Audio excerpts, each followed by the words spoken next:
নমস্কাৰ আজি এই ভিডিঅ'ত আমি আলোচনা কৰিম 4500 এলপিইউবিৰ নিযুক্তিৰ শেহতীয়া খবৰ সম্পৰ্কত কিছুদিনৰ আগতে মুখ্যমন্ত্ৰী মহোদয়ে তেওঁ কৈছিল যে ইলেকশ্যনৰ আগতে 4500 নিযুক্তি দিব লাগে বুলি কেণ্ডিডেটসকলে তেওঁ কৈছিল তেতিয়া কৈছিল ইলেকশ্যনৰ আগত নহব বুলি কিন্তু প্ৰকৃততে তেওঁ যেহেতু বহু ভিৰৰ মাজত আছিল প্ৰকৃততে 4500 বুলি কওঁতে তেওঁ এলপিইউবিৰ কথা ভাবিল নে বেলেগৰ কথা ভাবিল সেই কথাটো কিন্তু স্পষ্ট নহয় তথাপিতো মুখ্যমন্ত্ৰী মহোদয়ে পূৰ্বতে তেওঁ কৈছিলে যে 5550টা পদৰ নিযুক্তিৰ পিছতে 4500 নিযুক্তিৰ কামখিনি আৰম্ভ হ'ব বুলি তেওঁ কৈছিলে আৰু শিক্ষামন্ত্ৰী মহোদয়ে কৈছিলে যে এনেদৰে 5500 পদৰ নিযুক্তিৰ ফাইনেল মেৰিট লিষ্টৰ পিছতে 4500 কামখিনি আৰম্ভ হ'ব বুলি আৰু পূৰ্বতে ডিডব্লিউ ডাইৰেক্টৰ মহোদয়ে কথাখিনি কৈছিলে পৰ্যায়ক্ৰমে হ'ব বুলি এতিয়া 5500 কাম চলি আছে পৰৱৰ্তী সময়ত 4500 কাম হ'ব বুলি গতিকে এতিয়া যেহেতু 6 তাৰিখে ফাইনেল মেৰিট লিষ্ট প্ৰকাশ পাব বুলি মুখ্যমন্ত্ৰী মহোদয়ে তেওঁ কিছুদিনৰ আগতে অৱগত কৰিছে এলপিইউবিৰ কথা সামাজিক মাধ্যমৰ যোগেদি তেওঁ যেহেতু কৈছে প্ৰশ্নৰ সোধাৰ সাংবাদিকে সোধা প্ৰশ্নৰ উত্তৰত গতিকে 5550টা পদৰ ক্ষেত্ৰত যিখিনি এটা দীৰ্ঘদিনীয়া যিটো প্ৰক্ৰিয়া আছিলে প্ৰক্ৰিয়াটো সমাপ্তিৰ পথত বুলি ক'ব লাগিব এতিয়া আহিলে 4500 কথা যেহেতু জানুৱাৰী মাহতে বিজ্ঞাপন প্ৰকাশ পোৱা 4500 ক্ষেত্ৰত যাতে 5500 নিযুক্তিৰ পিছতেই ভেৰিফিকেশ্যনৰ ডকুমেণ্ট ভেৰিফিকেশ্যনৰ কামখিনি আৰম্ভ হয় তাৰ কাৰণে সকলো প্ৰাৰ্থীয়ে উদ্বিগ্ন হৈ আছে আমিও শিক্ষা বিভাগক তথা শিক্ষামন্ত্ৰী মহোদয় মুখ্যমন্ত্ৰী মহোদয় আমি আশা কৰিছোঁ যে তেওঁ বিশেষ ইনিচিয়েটিভ লৈ এই কামখিনি আগবঢ়াব আৰু কেণ্ডিডেটসকলেও শিক্ষামন্ত্ৰী মহোদয় মুখ্যমন্ত্ৰী মহোদয় তথা শিক্ষা বিভাগৰ ডিডব্লিউ অফিচত তেওঁলোকে ফ্ৰিকুৱেণ্টলি আগত যেনেদৰে 5550টা পদৰ ক্ষেত্ৰত তেওঁলোকে লাগি আছিল তেনেদৰে লাগি থাকিব লাগিব খবৰ লৈ থাকিব লাগিব তেতিয়া নিশ্চয় কামখিনি আগবাঢ়িব আৰু শিক্ষা বিভাগে এটা নিৰ্দিষ্ট সূচী অনুযায়ীহে কামখিনি কৰে গতিকে এই সূচী অনুযায়ীহে কামখিনি আগবাঢ়ি যাব গতিকে আশা কৰা হৈছে যে শীঘ্ৰেই কাম আৰম্ভ হ'ব আৰু বহুতেই কমেণ্ট ছেকশ্যনত সুধি থাকে যে 4500 কাট অফ কেনেধৰণৰ হ'ব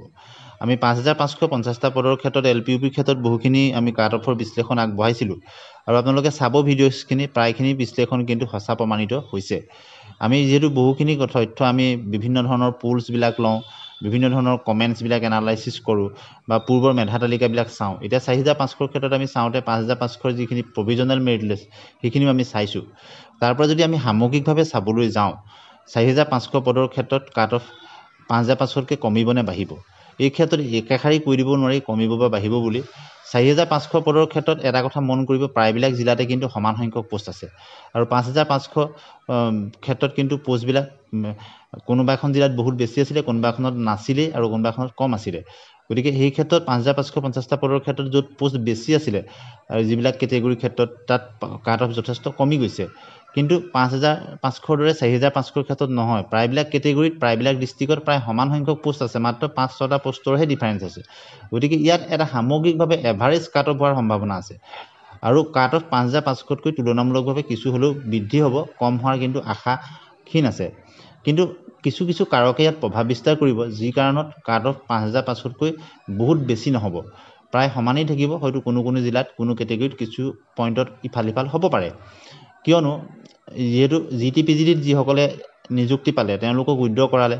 ঠিক একেদৰে এছআৰডি বা স্পেচিয়েল ৰিক্ৰুইটমেণ্ট ড্ৰাইভত যিসকলে নিযুক্তি পালে তেওঁলোকক উইথড্ৰ কৰালে আৰু তাৰপিছত চিটেড পিটিশ্যনাৰসকলকো উইথড্ৰ কৰিবলৈ নটিফিকেশ্যন দিলে উইথড্ৰ কৰিলে বা অন্যান্য চাকৰি পোৱাসকলেও তেওঁলোকে চেল্ফ উইথড্ৰ কৰিছে ইয়াৰ ফলত অভাৰলেপিঙৰ যিটো পূৰ্বৰ নিযুক্তিবিলাকত মানুহে কেণ্ডিডেটসকলে কৈ থাকে সেই অভাৰলেপিঙৰ সমস্যাসমূহ নোহোৱা হৈছে গতিকে 5550টা পদৰ নিযুক্তি হৈ যোৱাৰ লগে লগে 5550টা পদৰ নিযুক্তি হৈ যোৱাৰ পিছত এই 5550টা পদত নিযুক্তি পোৱাসকলো 4500 যদিও আবেদন কৰিছিল তেওঁলোকো কিন্তু বাদ পৰি যাব একেধৰণেই কামবিলাক হ'ব গতিকে অভাৰলেপিং যদি নহয় তেতিয়াহ'লে বহুখিনি কেণ্ডিডেটছে তেওঁলোকৰ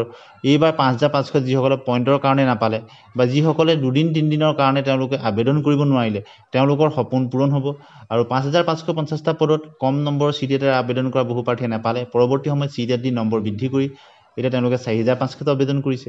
তেওঁলোকৰ কাৰণে এটা বৃহৎ সুযোগ আহিব এটা চাকৰি লোৱাৰ গতিকে এই ক্ষেত্ৰত আমি ক'ব পাৰোঁ যে 4500ৰ ক্ষেত্ৰত আপোনালোকৰ নতুন নম্বৰে কিমান নম্বৰ আপোনালোকৰ হয় সেই কথাটো আপোনালোকে কমেণ্ট ছেকশ্যনত আপোনালোকে নিশ্চয় জনাব পৰৱৰ্তী সময়ত আমি এনালাইচিছ কৰিম আৰু এতিয়া বৰ্তমান বিশেষত কাট অফতকৈ যাতে সোনকালে ডকুমেণ্টছ ভেৰিফিকেশ্যনৰ কামবিলাক আৰম্ভ হয় 4500 সেই কথাত সকলোৱে জোৰ দিব লাগে সকলোৱে মাত মাতিব লাগে আৰু আমাৰ চেনেলৰ ফালৰ পৰা আমিও চেষ্টা কৰিম যিমানখিনি তথ্য আমি পাওঁ বা ইনিচিয়েটিভ ল'ব পাৰোঁ গতিকে আপোনালোকক সকলোকে এটা আহ্বান জনালোঁ যে অসম চৰকাৰে যি নিকা আৰু স্বচ্ছভাৱে যোগাত্মকভাৱে যি কাম কৰিছে, যিদৰে আগবাঢ়ি গৈছে, তাক সকলোৱে একমুখে শলাগ ল'ব লাগিব। আৰু এই 35,000 নিযুক্তি অতি শীঘ্ৰেই হ'ব বুলি মুখ্যমন্ত্ৰী মহোদয়ে জনাইছে। গতিকে আৰু ইয়াৰ পৰৱৰ্তী সময়ত অন্যান্য নিযুক্তিও হ'ব আৰু নতুন ভেকেঞ্চিও ওলাব। গতিকে 4,500 পিছতো পৰৱৰ্তী ভেকেঞ্চি ওলোৱাৰ কথা ইতিমধ্যে কৈছে। আৰু LP UPৰ শিক্ষক